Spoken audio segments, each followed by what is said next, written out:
Welcome, everyone. Welcome to our first in a long series on ChipChats, and I'm excited to have the presenters and researchers from Stanford, Ivanica and John, with us today to talk about measuring what actually matters in intelligence per watt and intelligence per joule, based on a paper that they released just a handful of months ago. Just to do kind of quick intros here.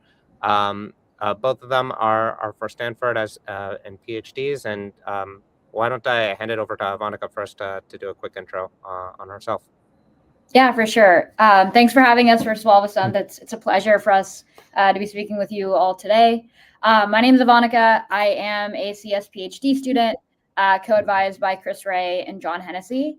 And my research is focused on bringing intelligence to the edge, and recently had the pleasure of working with John on this intelligence per watt work, which we're super excited to be chatting with you all about. Yep. Awesome. And I'm John. I'm a third-year PhD student at Stanford, working with Azalia Mirhasani and Chris Ray. I'm also pursuing a joint MBA in the GSB at Stanford. Broadly interested in NLP, ML systems, and foundation models. No. Awesome. No, great to have you both. And I think this is such a timely conversation with I think a lot of the recent headlines that we've seen, even just to kickstart this year. From today, with Microsoft releasing kind of their 5 points on what they need to do to be better stewards, and as this AI demand grows and booms, and being better stewards when it comes to energy efficiency, and being better partners in communities where all of these data centers are being stood up.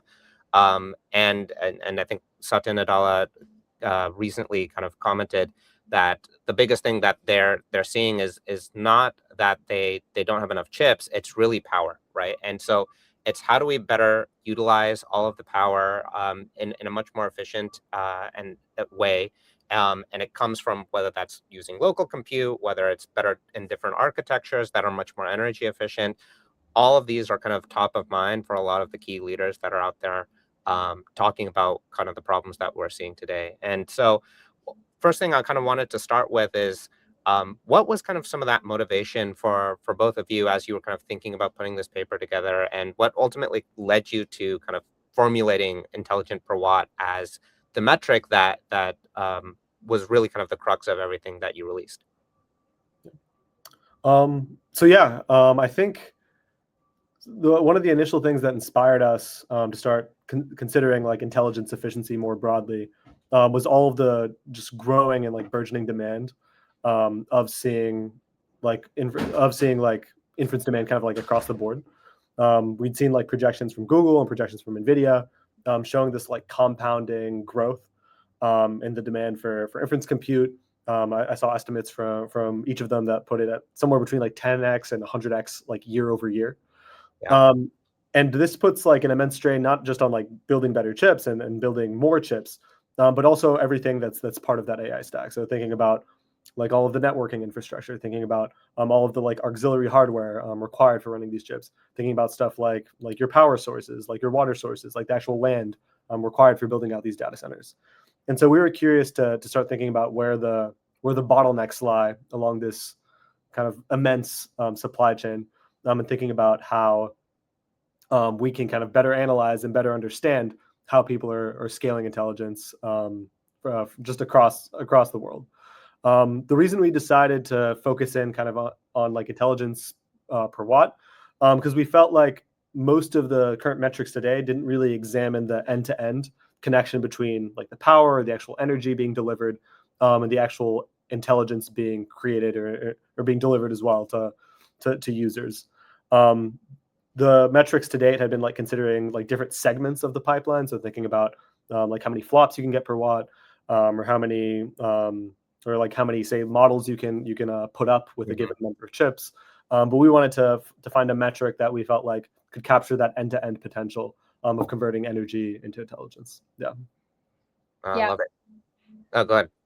Yeah, I was also going to add, I think one thing kind of we both have a background in this is thinking about how, other forms of compute, whether that be compute on your laptop, whether that be compute on your mobile devices, can actually be used to offload some of this compute And a primary kind of driving metric in terms of enabling that shift away from this centralized compute stack to something that's a bit more distributed is actually being able to deliver high quality intelligence under constrained power budgets.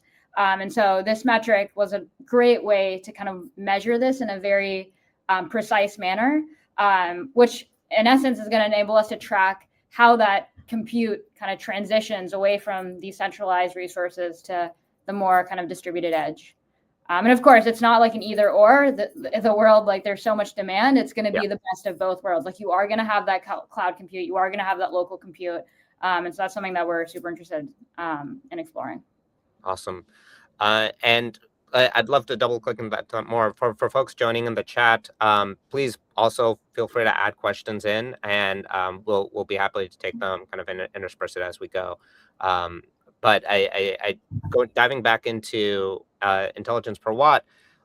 Can you talk a little bit about how you measured it? I know you talked about it in the paper, but if you were to give just kind of the summary version of that for the audience, how do you really think about intelligence and measuring it? Yeah. So when we think about intelligence, that's actually the easier part of like the intelligence per watt or intelligence per joule to measure. For intelligence, we just looked at benchmarks that we thought were representative of the workloads that people care about today.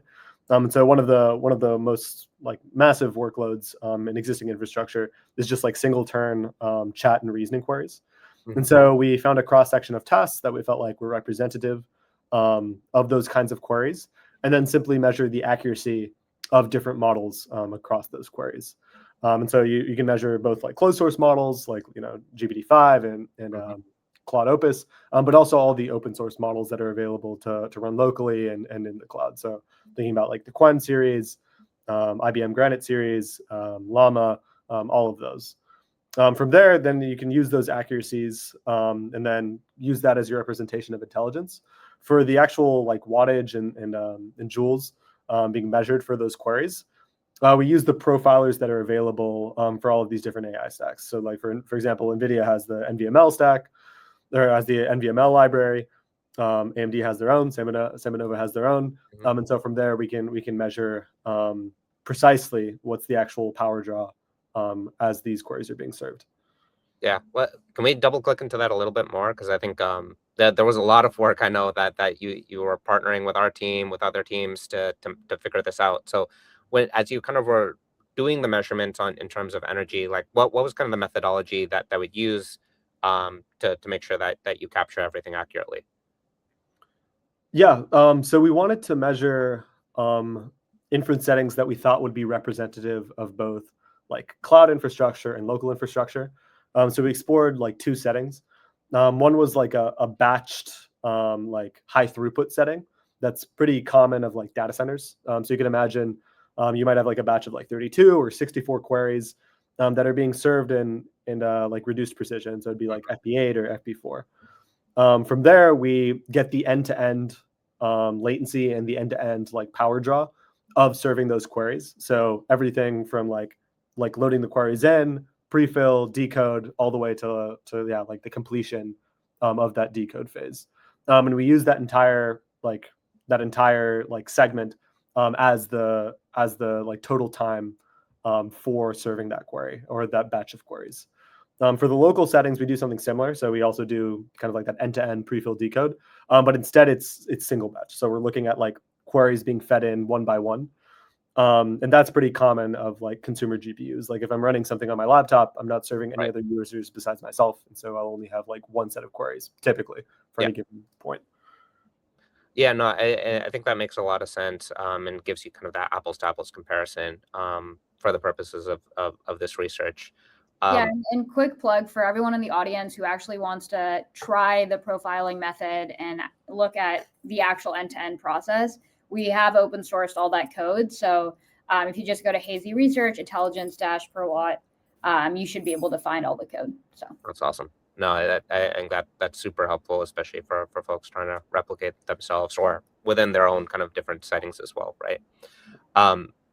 As you kind of were doing some of this research, can you talk a little bit about like from the findings, what was something that was like super surprising or novel that you kind of found, especially when it came to this kind of almost trade-off between the accuracy of running models, whether that's locally or in the cloud, versus kind of the energy they consumed?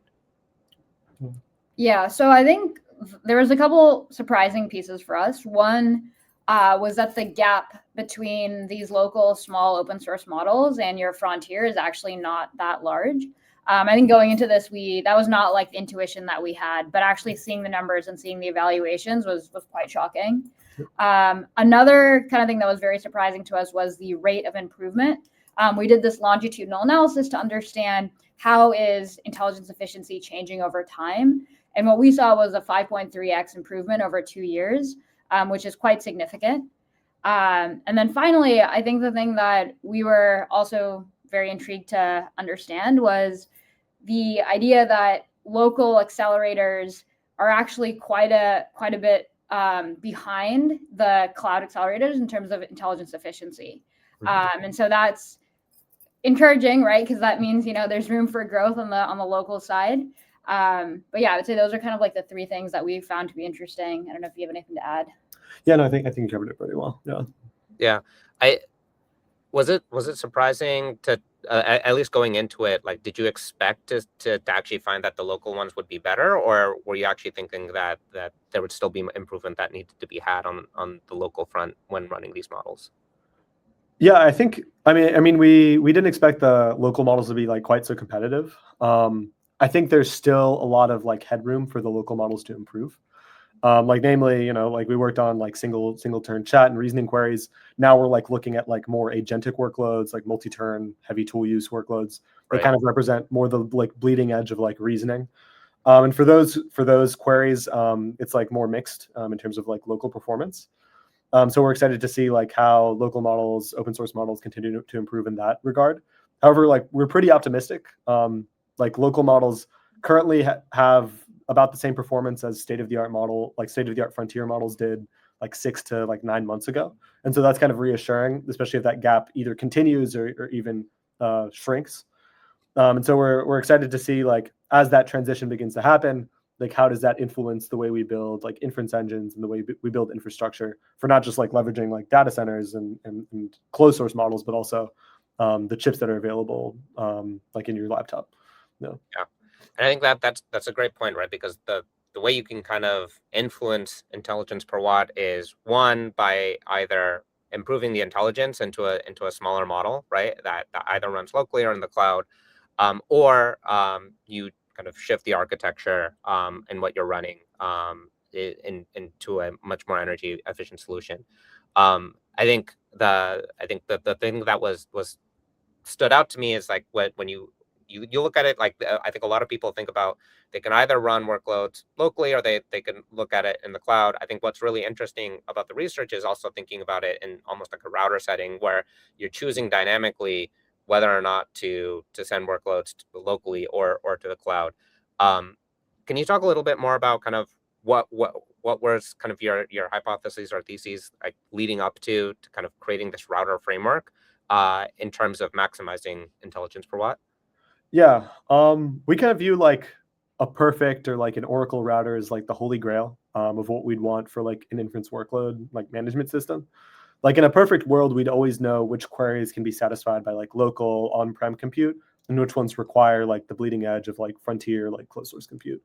In that setting, like when we like do projections on both these single turn workloads, as well as these like multi-turn, like agentic workloads, the energy savings, the dollar savings, the compute savings are like immense. Like you can save upwards of like 80%, sometimes even like 90% of the actual resources like being like utilized, and so that's like a 10x improvement.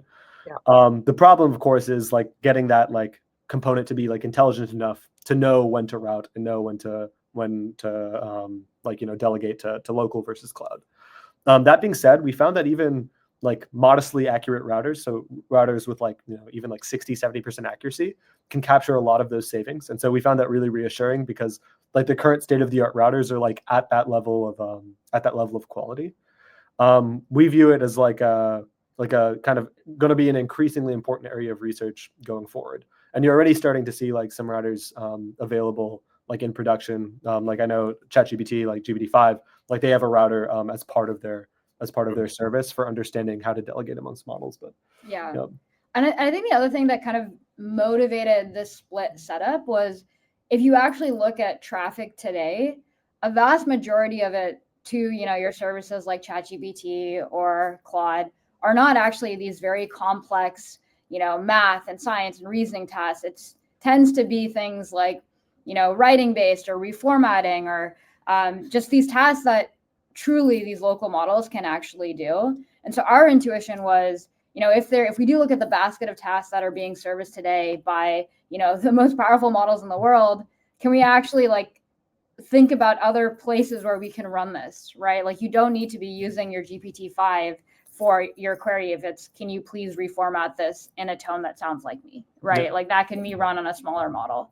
And so I think for us, it was really just like going in and looking at these reports that actually come out of these frontier model companies and understanding that there is a vast majority of these workloads and tasks that can be run on alternative models. So yeah, and I know we're talking about closed source here, but I think one of the beauties also of being able to do this research is the whole open source ecosystem, right? I mean, I think without that, you don't really get an apples to apples comparison of what's happening locally versus the cloud, and able to be able to measure that, right? And so I just it has nothing to do with the research, but I'd just be curious if you guys have a favorite open source model that you typically might be using. Yeah, I don't have. I mean, there's a few different ones. I'd say the ones that I'm personally fond of is like GBD OSS in the Quen series. No. Yeah, Awesome. we really do love the GPT OSS series, American open source. We're pushing for that. And also we just evaluated some of the new OMO models as well, and we haven't released those results, but they've done quite well on our internal benchmarks. So yeah, very, very excited for the ecosystem that's growing here at home. Yeah. So yeah, excited to see what comes out. Yeah, and my personal bold take is that I know OpenAI kind of released those models out into the ecosystem, but hasn't really said or done too much since then. But I'm really hoping that they push a lot more out into open source this year. Really looking forward to that. Fingers crossed. We'll see what happens. But I think open source is super valuable, especially to be able to support a lot of this research and really figure out what's happening across a wide range of infrastructures. And I think one of the other things that I find really interesting, and I don't see talked about enough, is we have all of these open source models. They run at different speeds on different sets of infrastructure, and speed is really, really important when it comes to energy, because power is energy is power times time. Can you talk a little bit about kind of the differences between power and energy, and kind of break that down simply, especially in terms of thinking about watts versus joules? Yeah, sure. The way we think about it is just understanding like whether you want to see like the instantaneous power draw or whether you want to see like the total energy being taken up for any set of workloads. The more and more we've like studied this, even beyond the paper itself, the more and more we think intelligence per joule is actually going to be more important than intelligence per watt. And the reason we say that is even though like it's important to know what's like the max power draw or the average power draw over the course of like serving workloads, we think it's going to be really important to think about the total volume of like energy, the total volume the total volume of energy actually being required for serving different workloads, whether it's with local compute or with cloud compute. What makes like intelligence per joule a little trickier is that you have to make some assumptions about like how you're actually doing the measurements. So it's much easier to like measure a derivative, like the actual instantaneous draw at any point versus the actual integral, which is much more difficult because you might have like a higher power draw during prefill, but then a lower power draw during decode. Sure. You might have like idle power draw as you're like loading stuff in and out of memory. Even like all of these auxiliary components like networking or like the CPUs have their own power draws that you need to incorporate. So while it is more difficult to measure like intelligence per joule, it is ultimately more worthwhile because that shows you whether you're able to actually scale this infrastructure more. No. Right.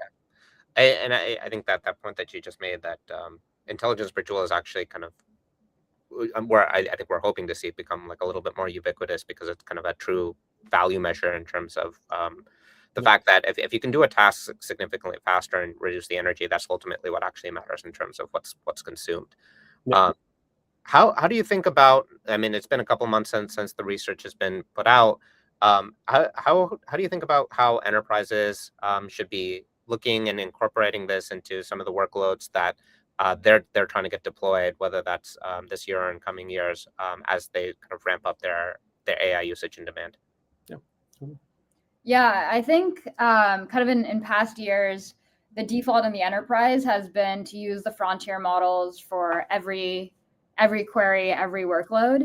And I think moving forward, I think there should be a much more intentional kind of push amongst these teams to figure out how do you actually more cleverly allocate your compute for the tasks that you're doing, both from a cost perspective, but then also being conscious of how much power that we're actually utilizing. And so I think that should be kind of like the new posturing, which is we should really be thinking more about alternative forms of models and hardware to be running these workloads on. Yeah, I think that's kind of the key takeaway, right?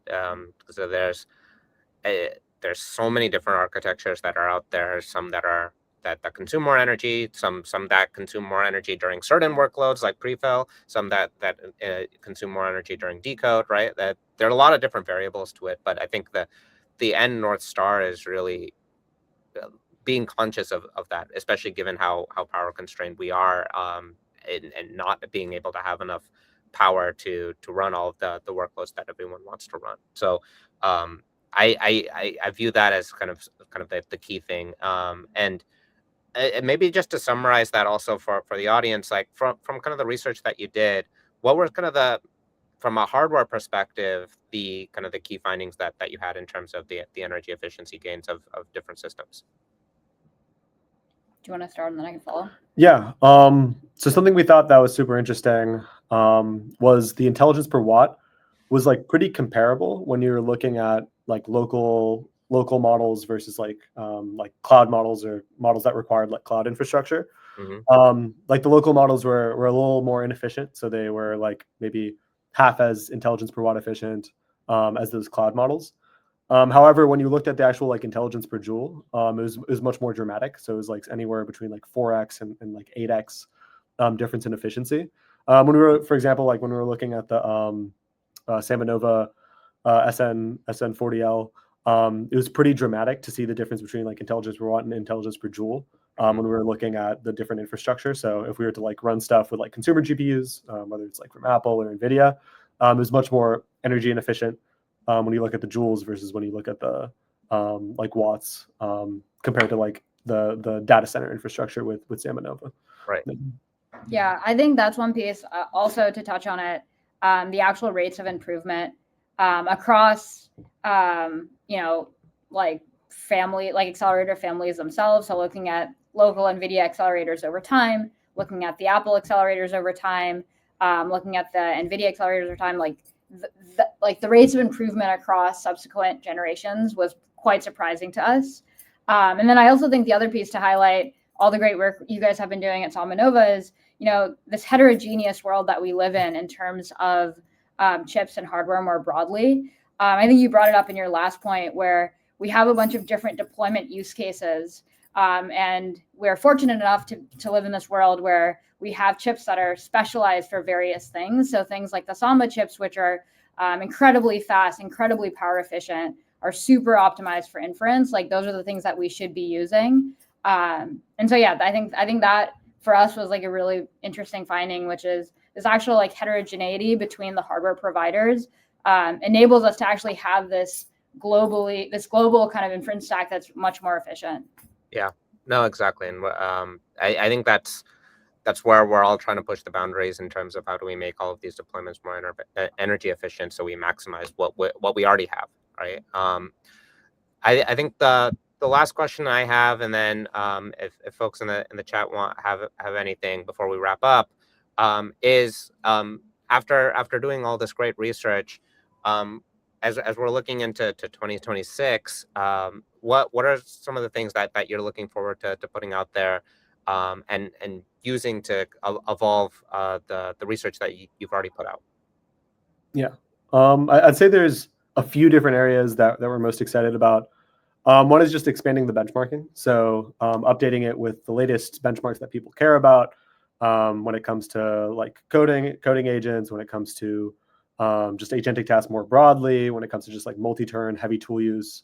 We want to expand beyond like the existing benchmarks we have and go in that direction. We're also excited to extend the profiler more and make it even more fine-grained, so that you can actually like break down much more specifically what's going on in each of the components, both within the GPU, but also all of the auxiliary infrastructure required for running these models. So whether it's all the networking, all of the CPUs, and everything else that people would care about in the AI stack. And finally, we want to start re-examining the methodologies that we're currently using for managing these inference workloads. So we already touched on like routing, but we think there's a lot of interesting mechanisms that we can use to start thinking about how you can more intelligently route different inference workloads, decompose them, and basically better understand like what level of intelligence is required for each of these different tasks. Yeah, and then another quick plug, we actually did put out some work post this release, kind of on what we call gross domestic intelligence. And so that's kind of a metric that uses IPW as a way of understanding how much compute power a nation has. And we're very excited about that direction as well, and in terms of using this metric as like a key driver to really quantify what sort of compute every nation has, as of course like a national asset as we go forward, and AI becomes one of the core defining factors of a nation's strengths. So yeah. Awesome. Yeah, I mean, I think it's really interesting in some of our deployments that we see today, especially in sovereign use cases where they might be power constrained in terms of their deployments in specific geographies. So being able to maximize what they can and get the most intelligence for every watt that they're consuming becomes even more important. So Exactly.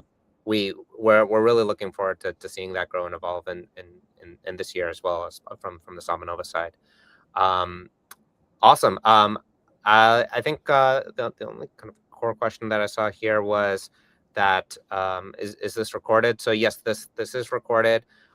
We'll be pushing this out. I think in the coming days afterwards. And if there's we'll hang on maybe for a minute or two if there's any other questions that pop up from the audience. But no, appreciate you taking the time to talk us through all of the findings that you had when it comes to breaking down this metric. I think it's so important, especially for enterprises that are looking into making sure they're maximizing their AI usage moving into 2026 and beyond. And I can't wait to see what comes next from you and the team. We got one question here.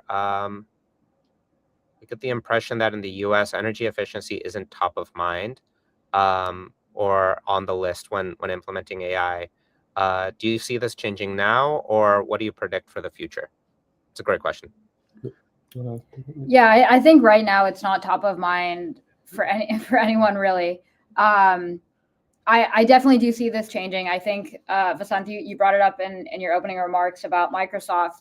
It seems like a lot of these large data center build-outs are being a lot more energy conscious.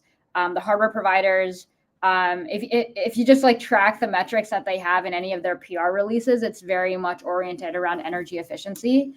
So I do think this is something that is going to change as we move forward. Despite the abundance of stuff that we have relative to other nations. So yeah, my personal take on it is, yeah, I think you're spot on, right? Like I think it's starting to become top of mind as it starts to impact the different communities. I think last year was pretty much a rush to how much intelligence can we create, and it was even at the very end, it's like you have Gemini and OpenAI almost leapfrogging each other and trying to push on that end. But I think in doing so, they're now kind of feeling some of the effects on in terms of energy, right? And Yeah. I think it's almost starting at like that grassroots level of like on a community basis, whether that's in Arizona or Virginia, where a lot of data centers are getting created. But that's then naturally trickling up to the state and then the US level, which is why Microsoft had to put that release out today.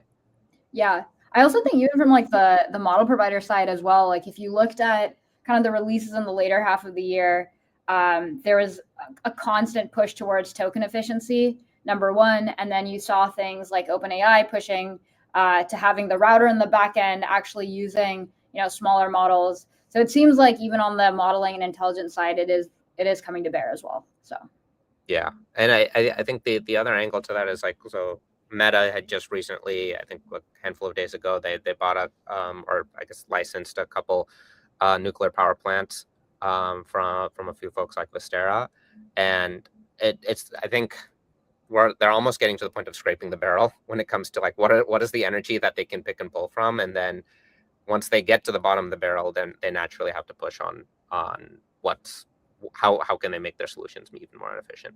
exactly. And then we have another question in here. Been marketing green for a couple of years now, but sadly it's not the trigger for most companies when considering AI. And maybe big tech has had some influence on this. What's your thoughts and opinions? Yeah, I think it's important to think about like sustainability as we start to like build out all of this infrastructure, like new power infrastructure for serving these data centers. We view like intelligence efficiency as like part of that, but ultimately kind of like orthogonal to the actual like power generation itself.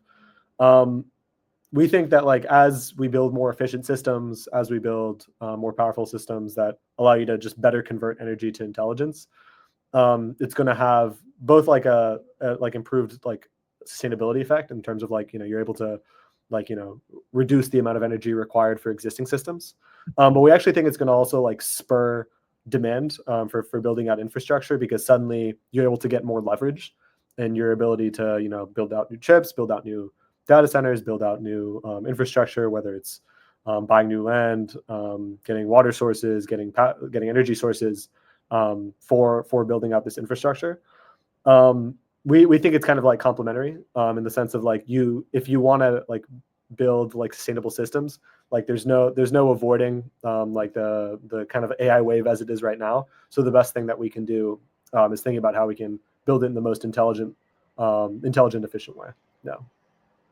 Yeah, I think the follow up to that was, is that looking at more at smaller language models, potentially fine tuning them versus the bigger frontier models? I'd say it's both. It's like I don't think either of us are advocating for like halting or like slowing down like the push towards like better and better frontier models, but we view that as like complementary to the fact that like there's so many workloads today that don't require that bleeding edge. And so understanding that distinction of like when stuff requires the bleeding edge, when stuff requires a model that's only like 50% as intelligent or 20% as intelligent or 80% as intelligent, that's like a very interesting research problem, an engineering problem to examine. And we think that's something that's going to be like increasingly important going forward as you start to feel these constraints.